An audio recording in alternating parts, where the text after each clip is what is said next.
Hello, everyone, and welcome to the annual WriteHive conference. Like this year's conference is just jammed packed with a ton of great sessions for writers, writing professionals, and everyone in the publishing industry. If you're not familiar with WriteHive, WriteHive is a nonprofit organization serving the writing community with resources, events, programming, connections, and so much more. The organization's really active on Discord. They have a lot of videos posted on YouTube, as well as wonderful information on their website, writehive.org. This year, the 2022 conference brings you our wonderful Beyond Agents Submission Survival panel. And if this is a topic that is of great interest to you, we definitely recommend you checking out the YouTube videos from previous years. There's some agent roundtables, an agent of honor interview with Eric Smith, and some more information on how to research agents and publishers. So in terms of this particular topic, I'm so happy to have Sunyi, Paulette, Courtney, and Jill with me. I'm going to yield the floor to our panelists and let them go ahead and introduce themselves. Paulette, you're in my center screen, so I'll have, why don't we start with you? Thank you. I'm Paulette Kennedy, and I am the author of Parting the Veil, which just came out this past November 2021. And it's a Gothic romance, kind of a classic Crimson Peak-esque Gothic romance. And then my next novel will be coming out this December, also from Lake Union Publishing. And it is another Gothic. It's a Southern Gothic this time, and it's called The Witch of Ten Mountains. So I'm really happy to be here and talk about the submission process. Excellent. Welcome, Paulette. Sunyi? I'm Sunyi Dean, and I don't have my novel out yet. It will be out in August through Tor and Harper Voyager, depending where you live. And I write contemporary speculative fiction with a kind of thriller edge to it. And I was born in the States, grew up in Hong Kong, and I now live in Leeds, North England. Jill, you want to jump in there? Sure. Yeah, I'm Jill too. I'm an adult and YA sci-fi author, currently on sub with an adult sci-fi parallel universes manuscript and drafting a YA sci-fi romance. Awesome. And our resident agent, Courtney, take it away. Hi, I'm Courtney Radeke. I'm an agent with the Bel Castro Agency. I represent young adult and adult fiction in sci-fi, fantasy, contemporary, and horror. I represent authors Claire Wynn and Jessica Kara, who have written City of Shattered Light, which came out last year, and A Furry Faux Pas, which comes out next month. Awesome. Great. Well, let's go ahead and get started. So our first question is for the authors, and then I've got a follow-up for you, Courtney, so sit tight there. Jill, why don't I start with you? What can you tell us about the process you experienced between signing with your agent and then going on submission? Yeah, so I signed with my agent in October of 2021, so just a few months ago. She felt like the manuscript was pretty polished, so she didn't see any need for any major revisions, which was great. And she wanted to kind of dive right back in as soon as we signed. So about a month, maybe 5 weeks later, I got her revision notes, so her edit notes for some minor stuff. And I knew at that point that submissions were kind of dead for the season anyway. So I decided to take the bulk of the kind of holiday season to do those revisions and take my time and kind of, not burn out as much as possible. And I got her those revisions back the week between Christmas and New Year's. And then she took a week or two to read through them, gave a thumbs up, and then we went on sub end of January. So it was pretty fast, but we had the benefit of not feeling like we had to rush because we knew that inboxes were pretty quiet. And then Sunyi, I know you went through the submission process twice. So can you tell us about that? Yeah, so my submission experiences, I've been on submission twice, once unsuccessfully and once successfully, and they were very, very different. I went on submission in 2018, August 2018, I think, the first time with Naomi Davis. And that book was on submission for about 18 months. And it died, and it just had rejection after rejection. I think we collected almost 20, which is a lot for adult sci-fi. There's about 8 to 10 editors before you start running out of bigger imprints. So when you get past 15, you're really kind of struggling to find places to submit to. And I tried to write another book. It took me about 2 years. I finished it in June 2020. right in the middle of lockdown and COVID, and we went on submission. And by then I kind of I'd been through the rodeo and I didn't really expect much. But that experience was very different. So please don't hate me, but we were on submission for a week. And that book was preempted in 4 days. It was the most surreal experience of my life. And it was completely different from the first horror show of the previous book. Paulette?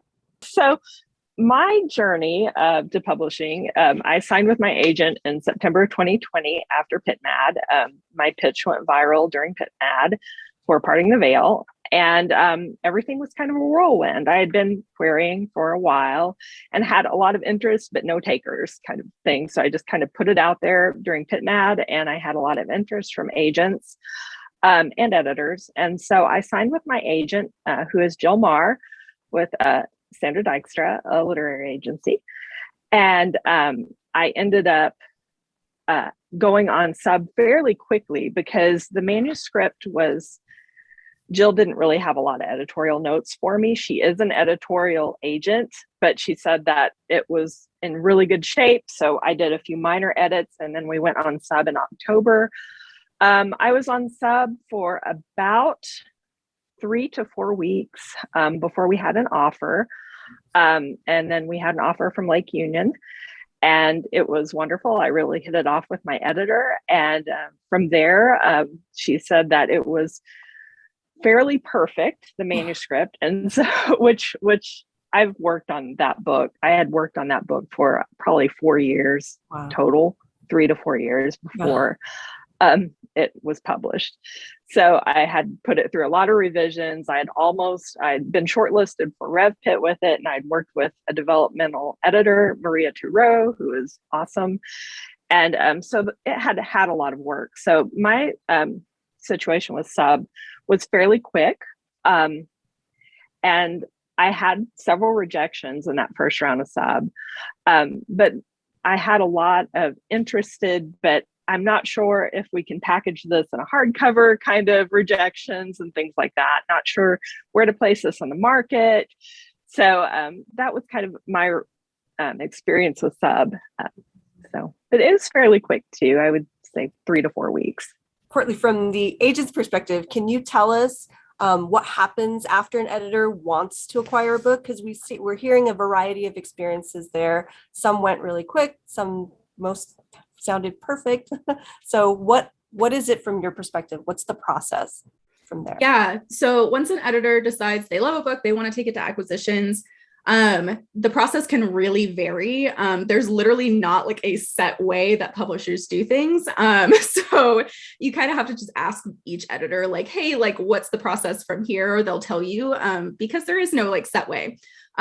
So the steps that can happen, though, a lot of the time, an editor will send a book to what's called second reads, where they have other members of their editorial staff take a look at the book, usually 1 or 2 other editors. And those editors will decide if they also agree that it should be taken on, or if they have concerns about whether or not a book should move forward. I've had one where it got taken to second reads, and the editors that read it went, "This book is really good, but we don't think we're the right publisher for it." So that happens a lot. If it gets through second reads, sometimes, not very often, but sometimes you'll have a step where the executive editor needs to approve it as well before it moves on to acquisitions. I've only really heard of this happening like once or twice, so it's definitely not common, but it does happen. If you get through both of those, you'll move on to acquisitions, which is pretty much like the only consistent part of the acquisitions process for publishers. But even then, it can vary on how many meetings there are. 1 to 3 seems to be pretty average. I've seen across the board for that. And at those acquisitions meetings, depending on how they split them up, if they have one, then they tend to have like the rest of the editorial team and sales and marketing, sometimes some higher ups from the publishing house. And then the editor basically has to pitch the book and defend why they think the publishers should spend money on it and take a chance on it. So sometimes the acquisitions meetings are broken up. So sometimes it's like the editorial staff first and then sales and marketing, or, what have you.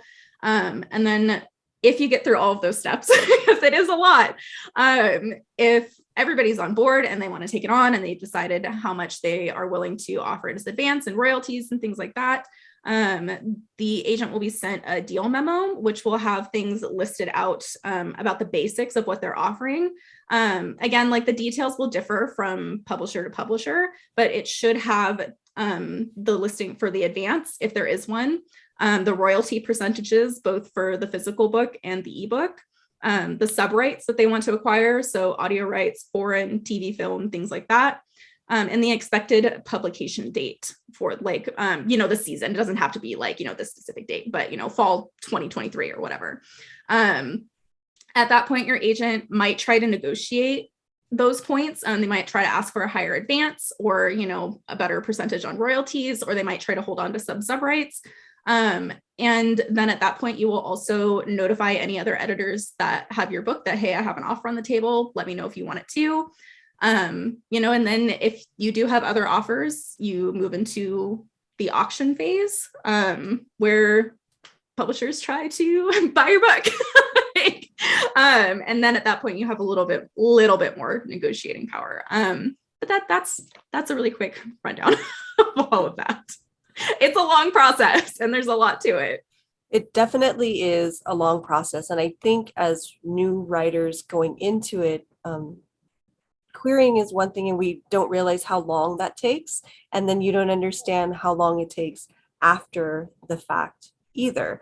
So it's never quick. Where Sunny, you guys, you're talking about a year in advance when you're going to debut. And so having those dates in mind, thinking of the weeks that your submission's out there in the world, right? Like, do you guys have any tips on how authors can deal with that anxiety of going on submission? Like, what are some of the things that you guys did for your own mental health and to deal with that anxiety that definitely is looming? It's the hurry up and wait game, right? Paulette? So I think one thing that really helped me was getting to work on my second book, which is going to be published in December. And so I started working on that book, even though I didn't get a 2-book deal with my first contract. I wanted to kind of be ahead because some of my other friends who were a little bit more experienced and a little further down the road than me said that you want to start working on your next one, because if you wait, your debut year is so busy and so stressful that drafting on top of that it can be really tricky. So it's good to kind of be ahead unless you've got a really robust backlist of manuscripts that you can kind of pull from. And I really didn't. So I wanted to go ahead and get started on that. So that's what kept me busy while I was on submission, and also trying to only check my email once a day. I really tried to just do that, to check it around 4:00 every afternoon so that I would have time to get back to Jill if she had any news or anything exciting. I knew she would call me if we ever had an offer or anything major. And so I just trusted her completely. And that was a big part of my decision-making process whenever I chose her as my agent, was that I could trust her. She has experience. And so that was something that I really leaned on while I was on sub, because it is very stressful. And I was tempted to refresh my inbox several times a day. And I did a few times, but most of the time I really try to just focus on getting my next one ready. So that whenever I did get an offer, I would have something else, or didn't get an offer, I would have something else to perhaps put out in a pitch. If we had to pull the first one back and revise it or anything like that. So that's my advice, is just keep busy and also make time for self-care, whatever that looks like for you. And it can be different for everyone. I read a lot. That's my self-care. So Jill, any advice to add on? Yeah, I mean, I'm like in it right now. So it's all so raw for me. No, yeah, I mean, I would say, there's highs and there's lows, and like, I'm a big believer in feeling your feelings and then just trying to like move on. As hard as it may be, trust is a big part of it. Like, trust that you wrote a good book, trust that your agent knows what they're doing. and that a lot of what happens from this point on, like as tough as it is kind of out of your control. Like Courtney was saying, sometimes as good as like the craft is, or as good as the story may be, like there might not be a publisher fit, there might not be a market fit. They might have just bought a book just like yours. Like it just, it is what it is. I think like personally for me, one thing that's really helped is having other things to look forward to, both like in the writing world and in the like personal life world. So like, I'm writing another story right now, but I also took a break after I turned in my revisions to write some short stories, right? And those are nice because you get a little bit of that instant gratification of, someone reads it and it's like, hey, this is good, or you get it published by a magazine, or there's a little bit more of like a positive feedback cycle. It's a little faster versus a novel, so that's been helpful to remind me that like I can do this, like I can write. And then on the personal life side, like same thing. So like I bought a bird feeder and I'm like excited about birds coming to like check out the bird feeder. Or my husband's big into the New York Times crossword puzzle. So when he hit like 200 on his streak, I like baked a cake and like we had like a dumb crossword puzzle party. So just like silly things like that, or just like fun things to look forward to, like create like fun distractions for yourself. Courtney, do you, like from the agent side, do you have writers coming to you all the time, and like what do you say to them? Yeah, so I have a couple pieces of advice. First of all, I know Paulette had mentioned emails. So my clients, a lot of them tend to have a specific day of the week or bi-weekly that I check in with them, unless we have like major news. That way there's only one day of the week that they have to worry about seeing rejections or hearing from me about that stuff. So then, it's not all the time. It's just, okay, I have like this one day where I have to like mentally prepare myself. If you don't have an author email specifically, go ahead and make one and don't link it to your phone. I suggest this for querying too, but also for submission if you didn't already do that for querying. Because again, that way you can do like what Paulette said and like check it just at one point throughout the day, or, check it on the day that your agent's going to check in with you. So again, there's not that like, oh my God, my phone just went off and is it publishing news? So then that it's not, and your anxiety can chill a little bit. The other thing is that, try to keep your writing friends really, really close and lean on them when you can. It's great when you have support systems like outside of writing as well, and you can vent to them and talk to them as well. But I can promise you they're not going to quite get it. They're not in publishing. I have that with my husband with agenting stuff. He listens very patiently and helps me as much as he can, but it doesn't hit the same way. So having writing friends that you can lean on when you need a pick-me-up is really important, or where you just need to vent like about something really specific. So yeah, that's what I would say. Sunyi, do you have anything to add? I guess, yes. Firstly, I would agree definitely with the writing friends. I think if you can find a community, if you're on Facebook, there's a group called On Submission who are gold. There's all these little Discords, there's Twitters and groups. But I guess the other thing I would say is be kind to yourself. I hope this doesn't sound bleak, but maybe just in case people end up in the same kind of situations as me, like I couldn't write anything after I went on submission. The book that got me an agent, I wrote in the middle of terrible burnout, and it'd been the back end of this year where like I'd gotten an autism diagnosis and all this other stuff was going on. And I think for about 6 months after we went on submission with that first book, I was just wiped. And again, this sounds a bit bleak, but after that, I kind of wasn't worrying about submission because so many other things in real life were going wrong that it was actually quite a good distraction. And I think if you're really struggling, whether with real life or writing the book or any kind of publishing pressure, like just be gentle to yourself and don't have expectations, and don't kind of, make yourself feel worse, because that's not going to get you anywhere either.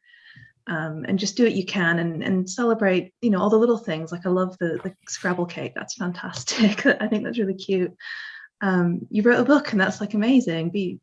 Take pride in that. Right. We are definitely our toughest critics, and there's enough people out there who are looking to tear you down whenever they have the chance. So that's great advice, to remember to take care of yourself first and be happy about those smaller things and the small victories, everyday smiles that you can get, right? So kind of building on that, to what extent do you like being in the loop regarding where the agent is in your submission process? Sunyi, you want to? First time I was on submission, I wanted to know everything, and that was honestly a bit painful. You know, you read every rejection, and I think actually ended up with a lot of rejections that were not useful to me craft-wise, but they did kind of damp my confidence a lot. You know, because editors are very blunt, they have no reason to hold back, which is a good thing. If they give you praise, they mean it. But it means they also send things like, I did not enjoy the experience of this book. The prose was too pulpy or pop, which was one of my rejections. Or you get, rejection isn't straightforward in submissions. Sometimes you can go to acquisitions and the book can die there. Sometimes the book gets all the way towards like marketing and sales and the offer. And I've had friends that the offer was pulled after it was sent and all this stuff. And sometimes knowing every little step makes the heartbreak worse. So for my second book, I told my agent, I only want to know if something really certain is happening, or if you think the feedback is relevant. Like if the feedback comes back and says, oh, you know, your book's racist or something, right? Then you need to know that because you need to change that. But if feedback is just like, well, we didn't like your book, you really need to know that right now. So it's individual, but that's just how I felt about it the second time around, is I was a happier person knowing less. Jill, do you agree? I see like you're nodding your head there. Yeah, I agree. I mean, I think so. My agent, Jen Azantian Lit, she is experienced and wise, and so I think she's already put me into a situation where I'm getting the feedback that I need. So I hear from her once a month. She does a monthly update on where we're at, and again, yeah, most of that is feedback that is just, you know, mostly market related. Honestly, adult sci-fi is just a really tough spot. And she offered, you know, she was very flexible on that, because a lot of people, you know, don't want to see the passes or just don't want to get that sort of feedback if it's not super actionable. So once a month is great, but I'm definitely I resonate with what Sunyi said about like wanting to know everything, because I still want to know everything, and I know deep down that that's not actually helpful for me. So I'm glad that Jen's put me on a bit of an information diet, which is helpful for me. Courtney, do you have people who tell you, don't tell me anything until it's good, or only give me? Yeah, so I've definitely had a spectrum of what people want. I don't think I've had any where they didn't want like a set date or like a sort of structure to like when I told them things, which I also suggested because, you know, I do think it's important to have that structure. I've had ones that want to see every single rejection that comes in. They want me to forward it to them. I've had others that are like, just let me know if they say no. And if they have feedback that's actionable, then tell me that. Otherwise, I don't want to see it. I also have a Google Doc set up for every single one of the books that I have on submission, so that my clients can see who they're getting sent to, when they're getting sent. And then I also do make notes like in there. And so that's something that they can go into and look at themselves if they want more information, but don't necessarily like want to like ask me for it or to see like the rejection itself. I haven't gotten to the point where people don't want to know like if things are going to acquisitions yet. I do also understand that though, because it's a ride. It sucks when things go and you think you have a yes and it's not a yes. Because, you know, for agenting, taking on a book, it is just one yes, but when things go on submission, it's not. It's a bunch of yeses that you have to get to go through. So wanting that like Jill said, an information diet is important sometimes. But yeah, different people want their agent to be more or less of a buffer between things, I've found. Paulette? Yeah, Jill kind of kept me on an information diet a bit too, which was good for my anxiety. She did offer rejection feedback if it was something that was a craft suggestion or close but not quite type rejections, which were kind of a little bit even more like anxiety provoking, because I was like, oh, I was almost there. But there was one that kind of got to me a little bit, and it was basically just said that the quality of the writing wasn't what they aspire to with their imprint. And I was like, so I felt like not good enough, and I really have bad imposter syndrome anyway. And so that one kind of got to me a little bit, but Jill was really good about being encouraging and saying, you know, this editor is really good. And so I really have a good feeling that this editor will resonate well with your work. And it was Jody, it was my editor that ended up offering. And so that really helped me a lot. And the acquisitions process absolutely is stressful, because when we found out that Jody was going to take it to acquisitions, it was kind of over Thanksgiving holiday. And it was like, there was extra waiting because of the holiday. And so that was kind of more stressful, because I've had so many friends who have had offers and then have things fall during acquisitions, or have interested editors and things kind of fall apart during acquisitions. So I knew that could happen. And so that was kind of a little bit tricky, but Jill was really good about like keeping me informed. And just kind of one of those things with her, I felt like she would call me if there was anything really pressing that she needed an answer for. And she's a good communicator. And so I just trusted her with that. Jill, this Chris, I'm going to start with you. So can you talk a little bit about the decision to go on submission and how that worked with your particular agent? Yeah. So in my case, like I said, when I queried, the manuscript was pretty polished. It had already been through developmental edit with Diana Foe through a contest that she ran a couple of years ago called Edits for Black SFF. So when we did that, I'd been through a pretty big overhaul of the manuscript with her. And Jen, had a few notes, but we both kind of were in the same agreement that it was close with a few tweaks. And so, yeah, after that round, I felt pretty good about, I had a good guess that we were like pretty much there. And so when she responded that we were good to go on sub, after I closed out all my comments, that was a rookie mistake. Then we pressed the button. I think, this time now I'm drafting a new story that, Jen will be one of the first to see it. And so I guess we'll see when that goes through, if that process is any different. Sunyi? Is that decision to go on submission? So the first time I think I did quite a lot of editing. I'm an underwriter, so my book was actually at quite a low word count, and with Naomi's help, we bumped up the scope a little bit. The second time, I felt like the book was broken when I sent it to my agent. Like I actually sent it with like a really apologetic email. Like, I'm so sorry for the state that it's in. I just can't work on it anymore. And they thought it was fine. They're like, no, we should send it on submission. So it went out like after the weekend. And then I guess they were right, because it did sell. But on the other hand, I spent 11 months doing edits with my editor afterwards. So yeah, I think, I don't know.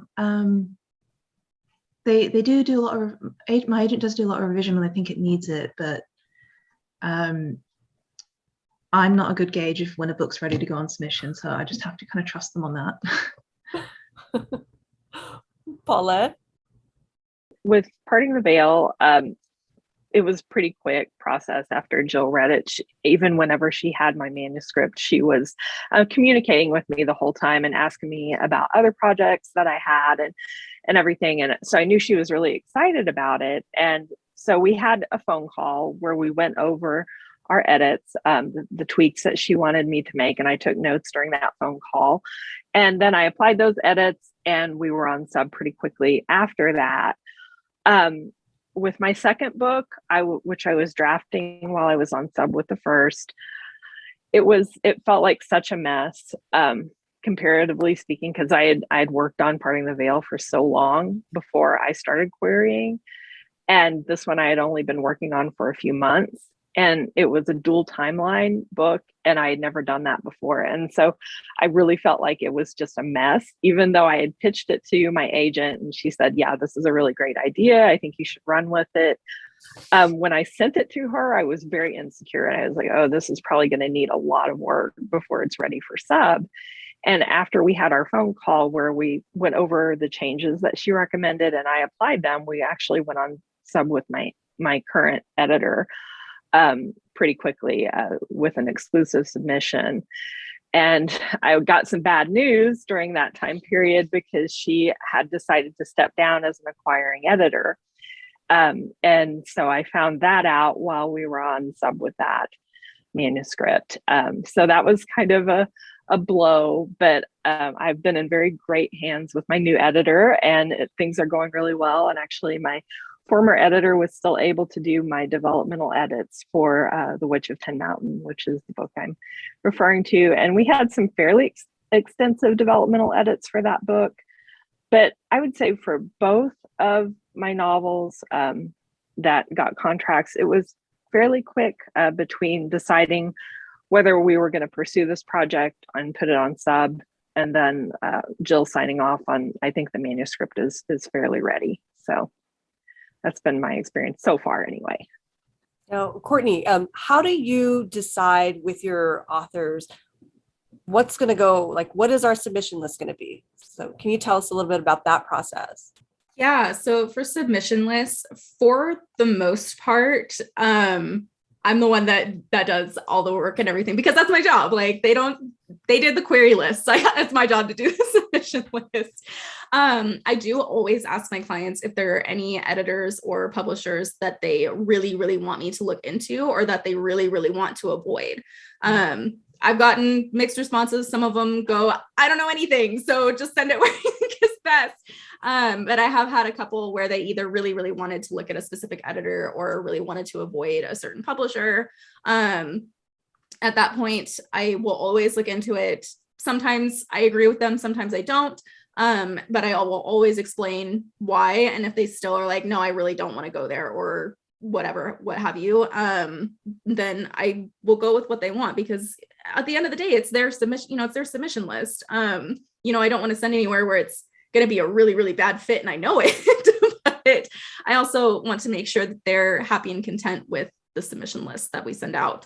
So when I'm putting together a list, aside from their input, I'll go to whatever editors represent the genre that I'm sending out in. Usually at this point, I look at the specific imprint or publisher, because editors are moving so much that from month to month, it feels like editors are in different places. So I have to triple check every time I build a submission list at this point. But so I'll do that. If I have multiple editors that might fit at the same place, then I'll usually either, if I don't have a wish list for them already, I'll either email them or set up a call with them to figure out if the book that I have is actually a good fit for them or not.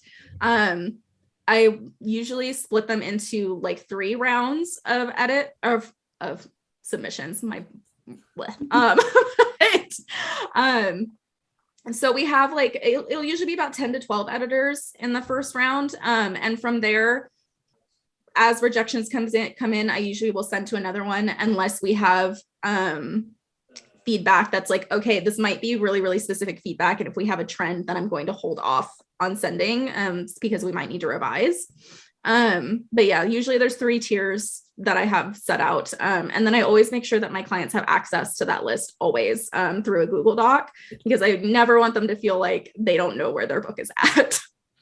For our writers, did you guys have any, just like Courtney was mentioning, publishers or editors you really, really wanted to work with that you kind of advocated for and said, hey, I really need this? Or were you putting your trust kind of just in your agents for creating those submission lists? Paulette, did you have that? I really just left it up to my agent. I trusted her completely and let her kind of choose which imprints and which editors we would submit to first. Whenever I found out that Jody was interested, I was really excited, because I knew that she had edited several of my friends' books and other writers that I admired. So I was really excited. But when I actually got the sub list from her, I just had the imprint names. I didn't have the editor names. So I didn't know specifically who had my manuscript. And I was kind of glad, because I didn't want the temptation of stalking the editors who had my manuscript. So I just kind of wanted to know in general where she was sending it to. And kind of like Courtney said, we had a preliminary round of about 10 to 12 editors, and that's where Jill started. And so that worked out really well. I mean, in adult sci-fi, it's a bit different for YA, but for adult sci-fi and fantasy, we have one of the smaller pools of editors that we can approach. I see Courtney nodding. So I think I mentioned before, there's about 8 to 10 editors at the bigger imprints, and after that, you are down in mid-sized publishers, which can still be good, like Angry Robot and Rebellion and places like that. They're really cool. But you're kind of sending to the same places for all your adult sci-fi and fantasy clients. There's not a lot of choice. And I guess I tended to treat it like the way I did with agents, where I tried not to ever think of an agent as like my dream agent. The dream agent is the one who loves my manuscript. The dream editor is hopefully going to be the same. And they could be any house, and I don't know. I think by the second time I went on submission, you kind of know who the editors are. You hear it from friends. You hear about people working with such and such. The only difference, I think, between them is the first book I had on sub was set in Midwest America. So it was a very like American-centric novel. And the second one was set in the UK. So that did change a little bit the priority, I think, that we were aiming for, like a UK versus US market. But it didn't matter in the end anyway. And it was fine. Jill? Yeah, in my case, I think I only had one editor who had reached out just expressing interest in the premise while I was at kind of the querying stage. So that was information we took into building the sub list. Other than that, yeah, I just trusted Jen. And yeah, like Sunyi was saying, there's only a dozen or so. So, you know, Jen has the relationships, and I trust her to know kind of every editor's tastes. Now, Courtney, from, I guess, in terms of managing it from the agent side, when you have manuscripts that are on subs with multiple editors, and if there's a situation where there's interest from more than one editor, and I think you had alluded to the auctioning process, like how do you decide which way to go? How much do you consult with the, you know, with the author, and like how do you manage that situation? Yeah, so there's a lot to consider, and what's important to one author is not going to be important to another. And so it really just depends on what you individually care about. There are like definitely a lot of things to consider. One that most people think of is the advance, like how high is the advance? Sometimes there's a really big disparity if you have like a smaller publisher that's offering and a big publisher that's offering. The advance is probably going to be radically different between what they're able to do. But that's definitely not the only thing you should consider for sure. Royalty percentages can differ in the offer. Different subrights. Sometimes publishers want to hold on to every single subright, and some of them are willing to give some up. It's usually better for, actually, I take that back. Depending on the publisher, it's usually better to hold on to them yourself. If they have a really good history of like audio sales and they want to keep the audio, I just go, sure, yep, take them, do it.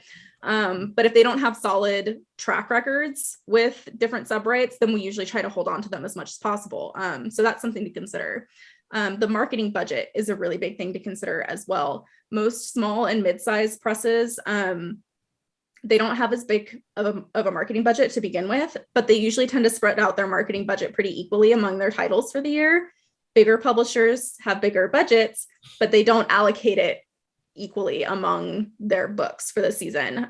They tend to pick one or two that are going to be the one that they push the hardest, and those get the biggest budget. And then the rest of them that season don't get much of a budget at all. So you kind of want to make sure, first of all, where you're going to sit in that budget and figure out what's important to you there. The size of a press is a big deal as well. There are different pros and cons to big and small presses. Smaller presses, you know, you obviously don't have as much of a reach, so you're probably not going to have as many sales, but you tend to have more of a say in things like your cover, and they tend to work with you more closely, and they just take your opinion into more consideration, whereas the bigger presses, you probably are going to have more sales, but less control over everything overall. And like I said, there's not a right answer to how you weigh everything. I mean, I think advance is the thing that most authors like see as the big thing because it's what you get up front. Like that's a big deal for sure. But there are definitely other things to consider, especially if the offers are pretty close to one another. Basically, if you're not familiar, submission preempt is where a publisher tries to buy you out to prevent a book going to auction. And the flip side of that is you have to decide very quickly. So when we were given a preempt, we had till the end of the working day. I mean, that came at noon, which means we had like 4 hours to get this sorted. I never talked to my editor or anything. And that's a very short amount of time to nail down a deal and to make a decision. And I mean, it's going to be different for every case, but in our case, we went with this decision because essentially I trusted my agent on her choice of editor, and I also trusted her assessment that she said, if you go to auction, this publisher will win anyway. And the only thing that will happen is you'll probably get less money and you'll annoy them because you made them go to auction when they didn't want to. So the only reason not to take the preempt is if you don't like the editor. So that was like one scenario that I never expected to be in, but it was weird and it was fast and it was very stressful. And that's, I think, a situation you really, if you have good trust with your agent, you can really rely on them to guide you through that and to make those decisions, because sometimes a preempt is not the right decision to accept. Sometimes you're better off seeing what you can get. Oh, I've never heard of that. So I'm so glad that you're sharing that with us, because I imagine most of us, we don't know what that is or what that process is. So it's kind of like, it feels like a big publisher throwing weight around, or a particular one throwing their weight to just scoop up your work. And you definitely need to feel protective of it. Jill or Paulette, did you guys have any sort of those instances, or like, what are you considering if that situation comes up? Paulette? I didn't have a preempt, but I did have one other very interested editor, but it didn't make it through acquisitions when she presented it to acquisitions. So it ended up falling that final layout of things, Jody was the only offer. So formal offer with a memo and everything. And so this other publisher was very interested, but if the money people won't sign off on, and it came down to packaging. That was all it was. They didn't feel like it would be a strong hardcover release. And so they couldn't sign off on just a paperback release. And so that's why they chose not to go to auction against Jody with it. But that's really interesting, Sunyi. I've known a couple other friends who had preempts, but I didn't know that it was within the same day that you have to make that decision. Wow. I don't know if it's always in the same day, but it was on this one. I think maybe because it was a Friday and stuff, and just that particular editor, I noticed that she does do a lot of preempts. I think it's partly her style. When she makes up her mind, she wants the book and that's it. And she doesn't want to faff around. So I think there's some like editor personality going on as well, where that's just, she's very decisive and doesn't want to waste days. Because they can take, like, auctions sound really exciting, and you kind of think of like an auctioneer, but they can actually take like days and weeks of publishers slowly emailing, going, yeah, okay, we'll offer. And they can really drag on as well. Just hearing from other people. Yeah, Courtney, because I mean, you're like shaking your head going, auctions, it's not as fun as it sounds. Can you tell us a little bit about, like, is that something you've encountered? And it sounds like it would be exciting, like Sunyi's mentioning, but clearly. Yes. So I haven't experienced it yet. I'll get there.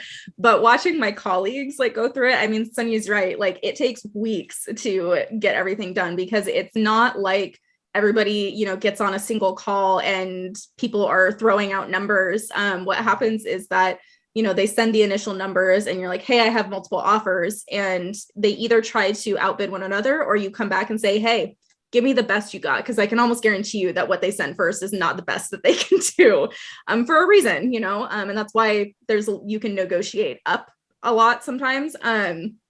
But yeah, it can take weeks, because it's not just the editor then saying, yeah, we can go up, or like, this is what they can do. They then have to touch base with multiple other people again to get that approval. So it can take a long time. So it is exciting, don't get me wrong, but it's not like a single moment of excitement. It's weeks. And then there's also the anxiety there of like, what are they going to come back with, and like just wanting everything done. So yeah, there's definitely a place for preempts, but auction tends to be like what happens more often if there's multiple offers. So then now kind of one more question going to the authors. How would you guys compare the querying process to the submissions process, right? Because some of you may be a little bit closer. So Jill, you're kind of like contemplating, so I'm gonna jump on you here. Yeah, I mean, it's different. It's kind of funny when I was querying, I always said, I wish I could give someone the key to my inbox and just be like, don't tell me what's going on unless like something comes through. And that's kind of what being on sub is like. Like, your agent is kind of in control of your inbox. And there's pluses and minuses to that, where, you really only hear if there's good news or any news at all. But it's nerve-wracking too. There's kind of this intermediary who definitely, ideally has your best interests at heart, and can negotiate for you. But at the same time, it's like one step removed from like getting the information in real time. So that's kind of the aggregating part of it. I think too, we like to, obviously agents also have the market in mind when they're looking for manuscripts to acquire. But I feel, and maybe Courtney, you could speak to this, it feels a little bit like that like market piece, that market manuscript fit piece really comes out in full force at the submission stage versus the querying stage. And that is a reality that you always kind of have in the back of your mind when you're querying, but it feels like it really just, it matters so much more when you're at that final part of the puzzle.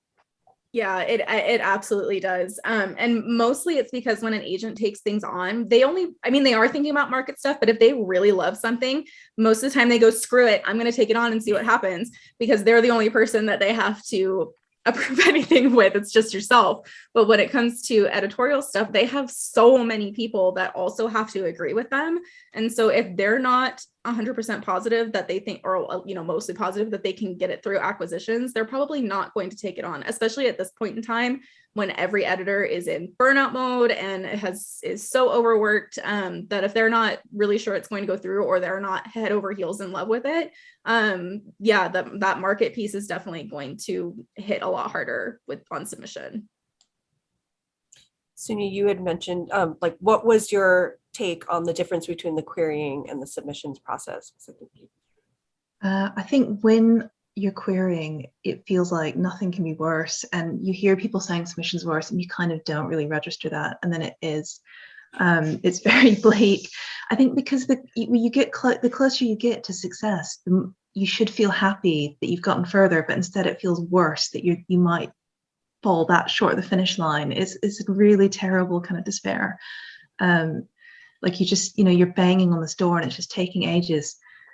I think, other people are mentioning running up against the marketing side. I think a lot of agents do, contrary to the stereotype, they often take on projects like with their heart. And, they have a marketing brain, but they're readers too. And it's very different coming up against a room full of accountants somewhere who've never met you and you don't know them, and they're just looking at your books and they see numbers. And not only do they see numbers, but when you're talking about big five, like say a midlist book, on its sales, it makes $125,000 or something, right, total in sales every year. To a big publisher, that's nothing. And it's like, they're in it for the books that make millions. And so this is what you're up against. And that's really terrible to hear as well, to be, to have a price given for your book that someone thinks it's worth or not worth. And you're just having to kind of really rethink how you see yourself and your art, and find a place in between these competing feelings where your sanity can hold together, if that makes sense. So it's a whole new, you have to learn this whole new business language, I think, on submission, and you really start to see the kind of career realities of writing, and get past that initial making someone fall in love with your book. Okay. Paulette, anything to add?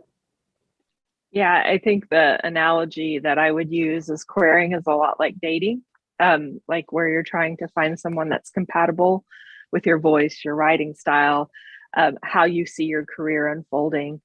And submission is kind of like the marriage a bit, in that it becomes deeper and the stakes are a little bit higher. And with every book, and I think especially now that I have 2 contracts, I think of that and I'm like, okay, but what about book 3? If book 1 doesn't sell good enough, and if book 2 doesn't sell enough, then am I going to get a contract for book 3?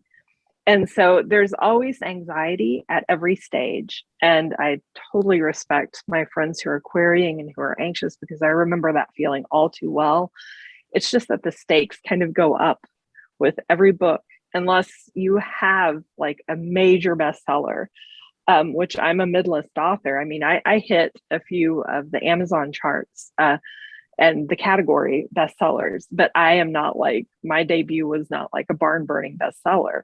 And so I always have like that little bit of anxiety with each book, with each property that I put out there, because I think whenever you monetize anything that you're passionate about, the mood changes a little bit. And so it becomes a little bit more of a commodity.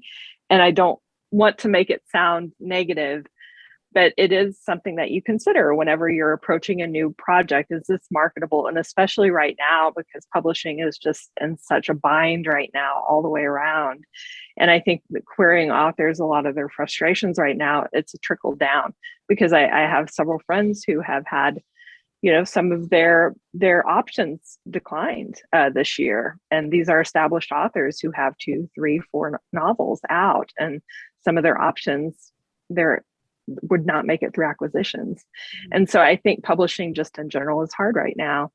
And there's a lot of stress. And the more that you can do to take care of yourself during that process, and not give up, even though it's hard, the more that's going to set you up for success later.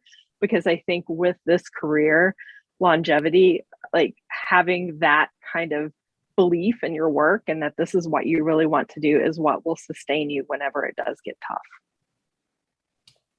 Nice.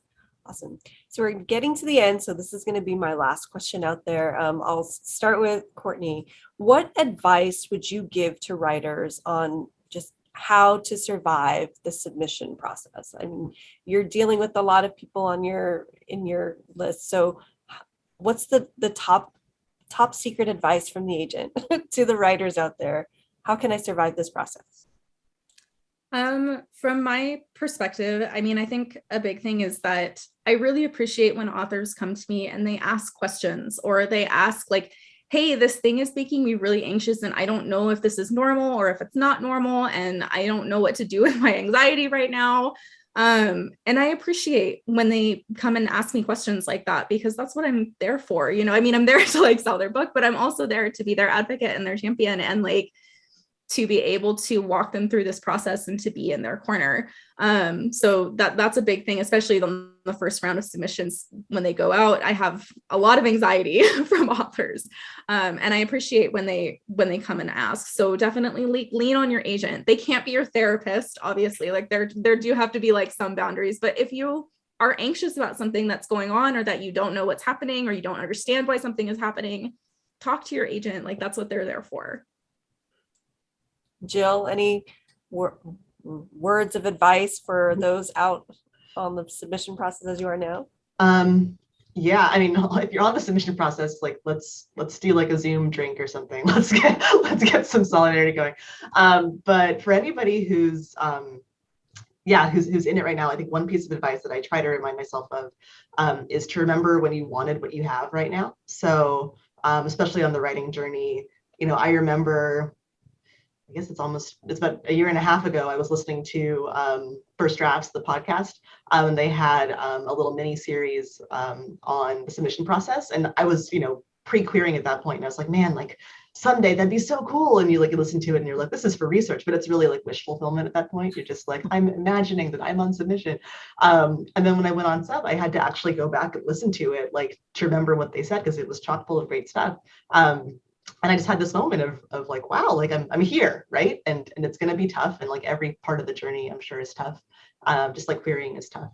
But to, put myself in the headspace of me, 2-3 years ago, when I didn't even know if I was going to finish my manuscript, to be able to say that I have editors and, executive editors at the Big Five reading my story is just really cool to be aware of and to be grateful for. Sunyi? Advice for aspiring?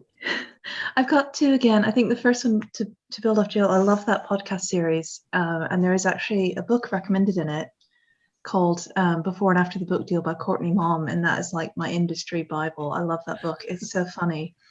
It has great, chapter headers like, my book sales are sluggish. Should I crawl under a rock and die? They just absolutely murder me. They're really funny and just really good advice, and it just tells you what to expect all the way from querying through to the end of your first book deal. So if you're one of those people who's comforted by knowledge, it's a good thing to maybe borrow or buy.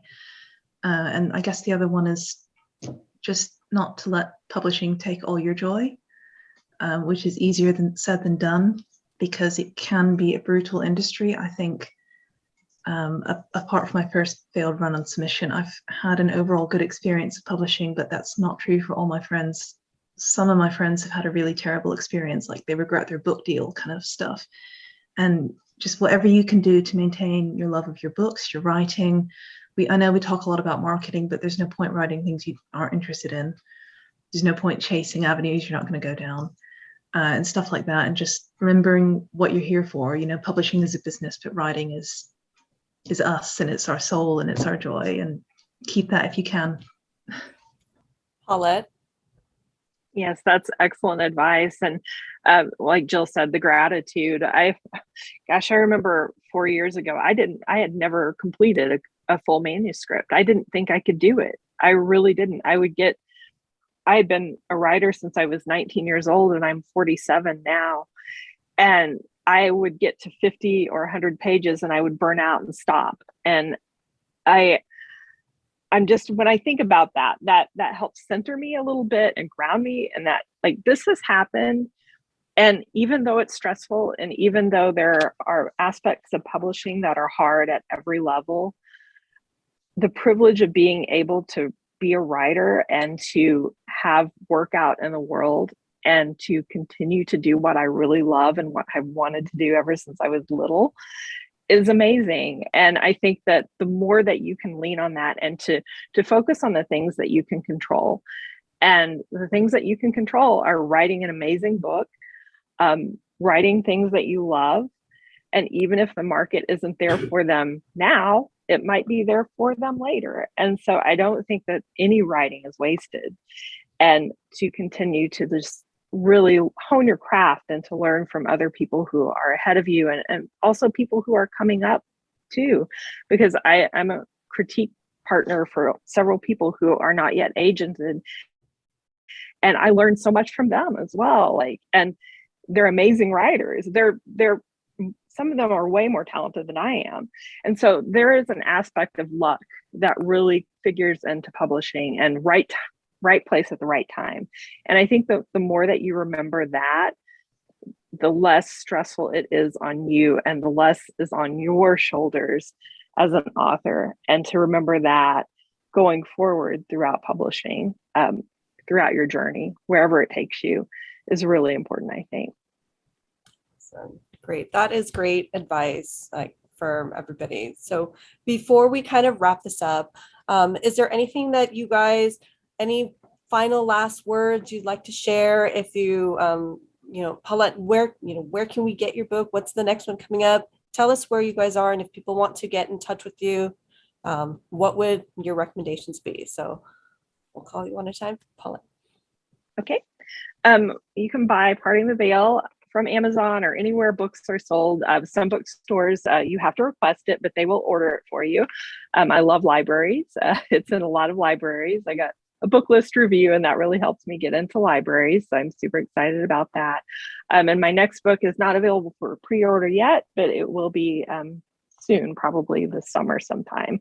And you can find me on social media. I'm P. Kennedy Writes pretty much everywhere: Instagram, Twitter, and TikTok. Sunyi? The Book Eaters is also, I think it's available for pre-order kind of everywhere now. Actually, Tor's doing a giveaway on Instagram if you live in America or Canada.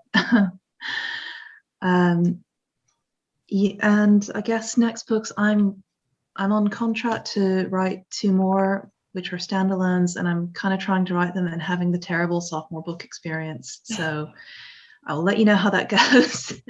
Hopefully there will be a second book completed at some point that I stop redrafting from scratch every few months. Jill? That's too real, Sunny. That hurt me to my core. I don't have a book coming out because I'm on submission. But if you want to listen to me and my besties talk about tropes and craft, we have a podcast, Afronauts podcast, Afro like black hair. We're Afronauts Pod on Twitter, and you can find us on Apple Podcasts or Spotify. Courtney, anything you'd like to share with us? Yeah, so you can find me on Twitter. My handle is just at Courtney Radeke. My link for querying is there as well. Or I guess it's a link to my website, which also has links to my query stuff and my wish list. So you can look there if you want to query me with anything. And then my client's book, I think I mentioned them at the beginning. These two can be found on Amazon, Barnes & Noble, wherever books are sold. City of Shattered Light by Claire Wynn, which is a YA sci-fi. And then A Furry Faux Pas by Jessica Kara, which is a YA contemporary. Jessica's book comes out next month. Claire's is already out. And then they both actually have books coming out next year as well. Claire's sequel, City of Vicious Night, is coming out next year. And then Jessica's second book, Don't Ask If I'm Okay, is coming out next year as well. And they're not available for pre-order yet, but you can look them up on Goodreads. Awesome. Great. Well, thank you guys so much. This was so enlightening, and I really enjoyed hearing everyone's perspective. And then I'm looking forward to reading all of your work. I'll definitely catch the podcast. So we'll look for those. We enjoyed it. We hope everyone found it to be educational and inspiring and enlightening. And you'll join us for all of the other panels coming up. Thanks so much, you guys. Thank you. Thank you. Thank you.